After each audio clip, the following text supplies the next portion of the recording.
नमस्कार दोस्तों, मैं हूं समीर गुर्जर और आप देख रहे हैं कलेक्शन ऑफ आर्ट। भारत में मुगल वास्तुकला का एक खूबसूरत उदाहरण दिल्ली में हुमायूं का मकबरा 16वीं शताब्दी में बनाया गया था और हर साल लाखों राष्ट्रीय और अंतर्राष्ट्रीय पर्यटक इसकी ओर आकर्षित होते हैं। स्मारक में मुगल सम्राट हुमायूं का मकबरा है और खूबसूरती से सदियों पुराने आकर्षण और सुंदरता को समेटे हुए है। हमीदा बानो बेगम के आदेश पर निर्मित हुमायूं के मकबरे की वास्तुकला ताजमहल जैसी ही है, लेकिन आम धारणा के अलावा हुमायूं का मकबरा हुमायूं द्वारा नहीं बनाया गया था, बल्कि उनकी पत्नी हमीदा बानो बेगम ने अपने पति के प्रति प्यार के संकेत के रूप में बनवाया था।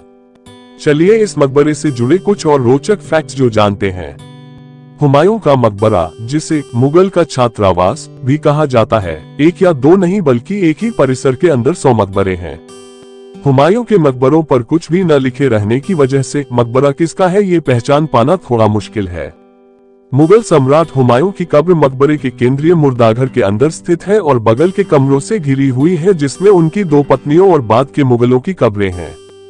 हुमायूं के मकबरे का बाहरी नजारा बेहद खूबसूरत है, क्योंकि यह भारत में निर्मित पहला बागों वाला मकबरा है। फारसी द्वारा निर्मित इसकी प्राकृतिक सुंदरता लोगों को भारत के प्रमुख पर्यटक आकर्षणों में से एक की सैर करने के लिए मंत्रमुग्ध कर सकती है। हुमायूं के मकबरे के बारे में एक और दिलचस्प तथ्य यह है कि इसके निर्माण में फारसी को भी शामिल किया गया था। हुमायूं का मकबरा असल में पत्नी हमीदा बानो बेगम ने अपने पति मुगल सम्राट हुमायूं के लिए बनवाया था। यह उनके द्वारा अपने पति की मृत्यु के बाद उनकी स्मृति में बनवाया गया था। सम्राट हुमायूं की मृत्यु के बाद उन्होंने फारसी वास्तुकारों को बुलाया और उनसे कहा कि वे कुछ इतना शानदार बनाएं कि दुनिया इसे आने वाले युगों तक याद रखे। हुमायूं के बेटे अकबर ने ये जिम्मेदारी अपने कंधों पर ले ली और अपनी पत्नी और बेटे द्वारा हुमायूं के स्मरण के प्रतीक के रूप में मकबरे का निर्माण करवाया गया। हुमायूं के मकबरे के अंदरूनी भाग समृद्ध और सुरुचिपूर्ण कालीनों और शामियाना से बने हुए हैं, जो स्मारक को एक भव्य और शाही रूप प्रदान करते हैं। स्मारक के अंदर टॉप पर एक छोटा सा तंबू बना हुआ है, जहां आप हुमायूं की तलवार, जूते और पगड़ी को उनकी स्मृति के प्रतीक के रूप में देख सकते हैं। दिलचस्प बात यह है कि हुमायूं के मकबरे ने मुगल वास्तुकला में 4/4 उद्यान की अवधारणा को पेश किया है।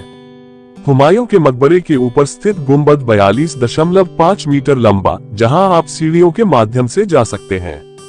स्मारक की जहां से शुरुआत होती है वहां से शुरू होने वाले 2 प्लेटफार्मों को अलग करने के लिए सीढ़ियों का निर्माण किया गया है।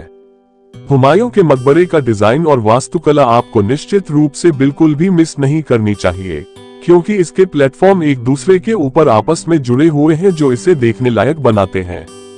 हुमायूं का मकबरा लगभग 8 वर्षों में बनकर तैयार हुआ था और इसके निर्माण में लगभग 1.5 मिलियन रुपए खर्च किए गए थे। एक फारसी वास्तुकार मिराक मिर्जा घियात द्वारा डिजाइन किया गया मकबरा 8 पक्ष कक्षों की अवधारणा पर बनाया गया है, जो इस्लामी स्वर्ग विचारधारा का प्रतीक है। इसके निर्माण के तुरंत बाद इसने मुगल वास्तुकला के विस्तार में एक ऐतिहासिक स्मारक का दर्जा प्राप्त किया। जैसा कि हुमायूं का मकबरा हमीदा बेगम द्वारा बनाया गया था, उनके पति की मृत्यु के बाद उनकी स्मृति है। मुगल सम्राट शाहजहां को अपनी पत्नी मुमताज महल के निधन के बाद कुछ भव्य और स्मारक बनाने की प्रेरणा मिली। ताजमहल लगभग 1 सदी बाद बनाया गया था और हुमायूं के मकबरे से डिजाइन और वास्तुकला में बिल्कुल समान है। दोस्त, उम्मीद करता हूँ आपको वीडियो पसंद आई होगी। मिलते हैं आपके ऐसी ही एक रोमांचक कहानी के साथ। जब तक अपना बहुत ख्याल रखें।